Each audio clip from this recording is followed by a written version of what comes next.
Assalamualaikum warahmatullahi wabarakatuh. Shalom, Om Swastiastu, Namo Buddhaya, salam kebajikan dan salam keadilan. Kami ingin menyampaikan argumen terkait tema mosi debat Dewan ini menyetujui pencabutan hak politik koruptor pejabat publik seumur hidup. Sebelumnya perkenalkan saya Nada Afla sebagai pembicara 1. Di sebelah kiri saya Nafisa Zainuba sebagai pembicara 2 dan di sebelah kanan saya Irsya Syaftia sebagai pembicara 3. Dewan juri yang kami hormati, pada mosi perdebatan kita kali ini didasarkan pada 4 perspektif berpikir, yakni secara filosofis, yuridis, sosial historis, dan politis. Saya sebagai pembicara 1 ingin menyampaikan bahwa perbuatan korupsi termasuk salah satu pelanggaran hak sosial dan ekonomi masyarakat, yang secara jelas telah merugikan negara hingga kesejahteraan masyarakatnya, sehingga perlu diberantas dengan cermat melalui tindakan efektif yang dapat memberikan hukuman jera terhadap para pelaku korupsi. Pada Kitab Undang-Undang Hukum Pidana Pasal 35 Ayat 1 disebutkan bahwa pencabutan hak politik dibagi menjadi 2 macam, yakni hak dipilih dan hak memilih dalam jabatan publik. Tidak hanya itu, pada Kitab Undang-Undang Hukum Pidana Pasal 38 Ayat 1 dan 2 telah terdapat aturan atau pedoman dalam menentukan batasan pencabutan hak politik, yakni yang pertama, dalam hal pidana hukuman mati, pencabutan hak politik dapat dilakukan seumur hidup. Yang kedua, dalam hal pidana penjara, pencabutan hak politik dapat dilakukan minimal 2 tahun dan maksimal 5 tahun dari masa pidana pokoknya. Dan yang ketiga, dalam hal pidana denda, pencabutan hak politik dapat dilakukan minimal 2 tahun dan maksimal 5 tahun dari masa pidana pokoknya. Dewan juri yang saya hormati, izinkan saya, Nafisa Zainuba, sebagai pembicara 2 untuk melanjutkan penyampaian argumentasi kami dari sudut pandang pro pada tema mosi debat kali ini. Sedap aroma sepiring mie dibarengi dengan secangkir kopi. Hidup nista, gadai nurani, hidup bermartabat tanpa korupsi. Seperti yang kita ketahui bersama, perilaku keji tindak pidana korupsi merupakan sebuah kriminal yang merusak disiplin nasional. Hal ini mengakibatkan tata kelola dalam pemerintahan dan masyarakat tidak berjalan dengan baik, serta mengakibatkan kerugian finansial negara dan degradasi moral bangsa. Oleh karena itu, sudah seharusnya jika negara ini memberlakukan hukuman yang sangat amat ketat sebagai hukuman yang setimpal. Namun sangat disayangkan bahwa hingga saat ini, hukuman yang dijatuhkan kepada para terpidana korupsi hanyalah hukuman ringan seperti pidana penjara, denda, dan hukuman tambahan pencabutan aset serta kekayaan milik terpidana. Disebutkan dalam data dari Indonesia.id pada tanggal 24 Mei 2022, Indonesian Corruption Watch tahun 2021 mendata bahwa terdapat sebanyak 553 penindakan kasus korupsi di Indonesia dengan potensi kerugian negara sebesar 62,93 triliun rupiah. Sementara itu, pada beberapa kasus korupsi di Indonesia seperti kasus Bapak Setia Novanto, Lutfi Hasan, dan lain-lain, ditemukan kecurangan dalam menjalani vonis hakim, yaitu berupa adanya penjara eksklusif dengan fasilitas yang sangat amat mewah. Kedua kondisi tersebut sangat amat menunjukkan bahwa proses berjalannya hukum di negara ini sangat amat lemah bagi terpidana korupsi, sehingga negara ini tidak akan menemukan titik keberhasilan dalam menangani kasus korupsi di Indonesia. Dewan juri yang kami hormati, saya sebagai standing pro mendukung dengan keras, tegas, dan lugas atas adanya mosi debat pencabutan hak politik koruptor pejabat publik seumur hidup sebagai solusi dari kurang efektifnya pemberlakuan hukuman bagi terpidana korupsi. Dengan adanya pemberlakuan hukuman ini, para terpidana korupsi akan benar-benar mengalami efek jera karena hukuman ini sudah menyangkut hukuman psikososial dari masyarakat dan hukuman intrapersonal bagi pribadi koruptor. Hal tersebut sangat sesuai dengan teori perkembangan moral dari Kohlberg, profesor dan psikolog dari Universitas Chicago dan Harvard, serta teori moral rasa bersalah berbasis empati dari Hoffman, kimiawan Swiss, yang menyebutkan bahwa pemberian efek jera yang sangat efektif bagi para pelaku tipikor adalah dengan adanya sanksi psikososial dari masyarakat. Dengan adanya pemberlakuan hukuman ini, para koruptor tidak akan diberi kesempatan untuk kembali memegang jabatan yang membuat dirinya memiliki keinginan untuk melakukan tindak pidana korupsi. Selain itu, pejabat yang lain juga tidak akan memiliki keinginan untuk melakukan tindakan yang korup juga karena sudah ada hukum yang sangat tegas yang mana mereka dilarang untuk kembali pada dunia politik yang notabene-nya adalah sumber penghasilan mereka. Dalam penelitian Anderson Stapan pada tahun 2008 di Universitas Linnaeus, Swedia, dengan judul penelitian Studying the Risk of Corruption in the Least Corrupt Country menyebutkan bahwa jumlah pejabat yang melakukan tindakan korupsi akan mempengaruhi sikap, norma, dan resiko moral bagi individu yang lain untuk memutuskan apakah akan terlibat dalam kesepakatan yang korup juga. Oleh karena itu, Pemberlakuan hukuman ini akan benar-benar mengurangi aktor-aktor korupsi di Indonesia sehingga tidak memberikan dampak negatif terhadap pejabat yang lain untuk melakukan tindakan yang korup juga. Selain itu, pemberlakuan hukuman ini juga tidak bertentangan dengan prinsip-prinsip hak asasi manusia karena telah disebutkan dalam Pasal 4 Undang-Undang Nomor 12 Tahun 2005 tentang pengesahan Konvenan Internasional Hak Sipil dan Politik yang menyebutkan bahwa hak untuk dipilih dikategorikan ke dalam derogable rights atau hak yang dapat dibatasi dan dikurangi.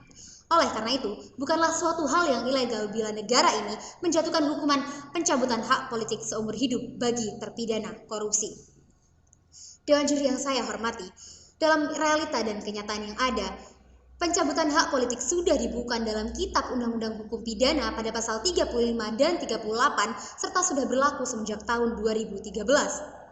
Sejauh ini, pengimplementasian Kitab Undang-Undang Hukum Pidana pasal 35 dan 38 sudah dijatuhkan kepada 7 orang terpidana korupsi, yaitu Ketua Mahkamah Konstitusi Akhil Muchtar, mantan anggota Dewan Dewi Yassin Limpo, Ketua Irjen Kepolisian Joko Susilo, dan lain-lain. Namun, pemberlakuan hukuman tersebut bukanlah suatu jalan yang terbaik untuk menangani kasus korupsi di Indonesia, karena pada faktanya, seperti yang telah disampaikan oleh pembicara 1, pada pasal 38 ayat 1 Kitab Undang-Undang Hukum Pidana telah menjelaskan bahwa terdapat batasan pencabutan hak politik, yaitu maksimal selama 5 tahun setelah terpidana keluar dari kurungan penjara. Bukankah pasal tersebut seolah-olah menegaskan bahwa negara memberi kesempatan kepada para koruptor untuk kembali menjalankan aksinya? Oleh karena itu, jika negara ini memang berniat untuk memberantas roda korupsi di Indonesia, maka pencabutan hukuman hak politik seumur hidup harus dijalankan secara tegas dengan tuntutan pemberlakuan seumur hidup. Tentu saja tuntutan ini harus diperkuat dengan penambahan pasal dalam Kitab Undang-Undang Hukum Pidana terkait pencabutan hak politik seumur hidup. Saya, sebagai standing pro, kembali menegaskan bahwa saya menyetujui mosi debat kali ini. Negara harus hadir dalam menegakkan keadilan. Sekian dari saya sebagai pembicara pro. Dewan juri yang terhormat, izinkan saya, Irsya Septia Ahmadi Putri, sebagai pembicara 3 yang berdiri dalam standing kontra untuk menyampaikan beberapa argumentasi yang telah diperkuat oleh fakta. Politisi tidak lagi mengabdi terhadap konstituennya. Partai politik tidak lagi diperalat untuk memperjuangkan kepentingan rakyat, melainkan menjadi ajang dan alat untuk mengeruk harta dan ambisi pribadi. Dewan juri yang terhormat, saya menolak dengan keras adanya mosi dalam perdebatan kali ini. Hal ini dikarenakan pencabutan hak politik terhadap koruptor pejabat publik selama seumur hidup telah mencoreng prinsip-prinsip hak asasi manusia yang berjalan. Seperti yang kita ketahui bersama, bahwasanya definisi dari hak asasi manusia sendiri merupakan seperangkat hak yang melekat pada diri manusia sebagai makhluk ciptaan Tuhan yang Maha Esa yang wajib dihormati, dijunjung tinggi, serta dilindungi oleh negara. Dewan juri yang terhormat, saya mengakui bahwasanya para koruptor di luar sana memang sudah sepatutnya mendapatkan hukuman yang sangat amat jerat, namun tidak dengan dicabut hak politiknya. Jika hak politik para koruptor dicabut seumur hidup, sudah dipastikan hak asasi yang mereka miliki juga akan tercabut, karena sejatinya hak politik yakni hak untuk memilih dan dipilih merupakan hak asasi manusia yang telah terjaga keberlangsungannya dan terjamin dalam Undang-Undang Dasar Negara Republik Indonesia tahun 1945. Hal ini sebagaimana telah tertulis dalam pasal 28D ayat 3 Undang-Undang Dasar Negara Republik Indonesia tahun 1945 bahwa setiap warga negara berhak untuk mendapatkan risalah hukum dan kesempatan yang sama dalam dunia pemerintahan.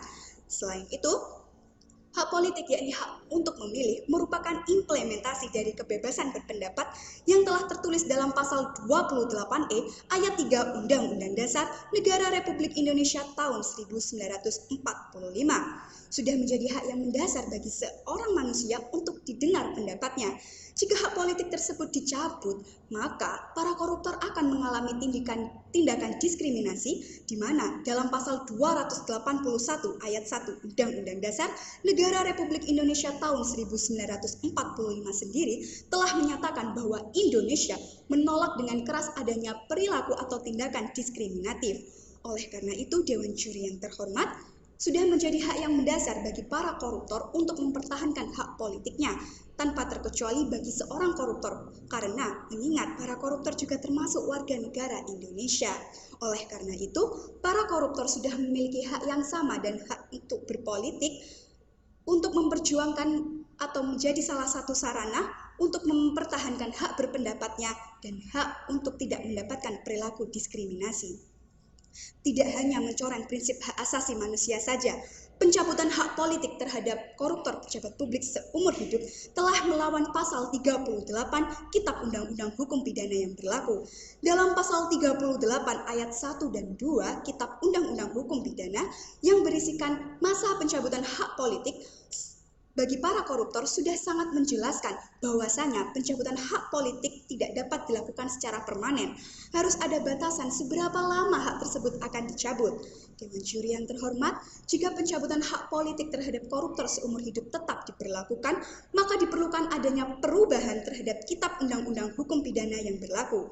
Namun, perubahan terhadap Kitab Undang-Undang Hukum Pidana yang berlaku tidak dapat dilakukan karena terlalu beresiko. Perubahan tersebut harus melewati beberapa proses yang sangat rumit dan lama, sehingga Kitab Undang-Undang Hukum Pidana yang telah founding father kita susun tidak akan sakral kembali. Jika tujuan dari pencabutan hak politik ini untuk memberikan efek yang jera terhadap para koruptor, lantas jaminan apa yang saudara berikan bahwasanya pencabutan hak politik ini benar-benar memberikan efek yang jera terhadap para koruptor? Jika tidak ada jaminan, hal ini menandakan bahwasanya pencabutan hak politik terhadap koruptor pejabat publik seumur hidup tidak benar-benar memberikan efek yang jera terhadap para koruptor. Namun, pemberlakuan hukuman tambahan ini justru memberikan efek yang buruk terhadap jalannya hak asasi manusia dan perundang-undangan yang berlaku. Maka, didapatkan solusi yang lebih efektif untuk mengurangi tingginya angka korupsi di Indonesia. Daripada negara memberlakukan hukuman yang tidak dapat memberikan efek jera, melainkan malah memberikan efek yang buruk terhadap jalannya hak asasi manusia dan perundang-undangan, alangkah baiknya jika negara terfokuskan untuk mempertahankan dan membangun pemerintahan yang lebih transparan tanpa ada yang harus disembunyikan. Dewan juri yang terhormat, saya tegaskan kembali bahwasanya saya sebagai pembicara kontra menolak dengan tegas, lugas, dan keras akan adanya mosi dalam perdebatan kali ini. Tegakkan hukum dengan keadilan dan transparan. Dewan juri yang kami hormati, pada mosi perdebatan kita kali ini telah dapat ditarik kesimpulan, yakni dari argumentasi pro dan kontra. Dari argumentasi pro dapat kita tarik kesimpulan, yakni pencabutan hak politik koruptor pejabat publik haruslah diberlakukan seumur hidup. Hal tersebut dikarenakan para koruptor telah mendapat amanah dari tugas yang telah diberi, namun mereka justru melakukan pelanggaran hak dan pengingkaran kewajiban. Selain itu, pencabutan hak politik seumur hidup juga dinilai cukup efektif dalam mengatasi kasus koruptor yang telah menjamur di Indonesia, yang mana telah mencakup hukuman psikososial dari masyarakat.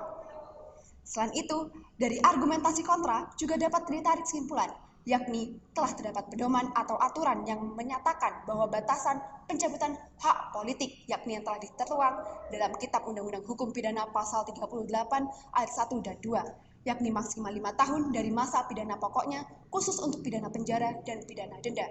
Selain itu, pencabutan hak politik juga telah melanggar Undang-Undang Dasar tahun 1945 pasal 28E ayat 3 yang berbunyi setiap orang berhak atas kebebasan berserikat, berkumpul, dan berpendapat, yang mana hak memilih dalam pencabutan hak politik termasuk implementasi dari hak berpendapat. Perjuangan belum berakhir, bangkit, lawan korupsi.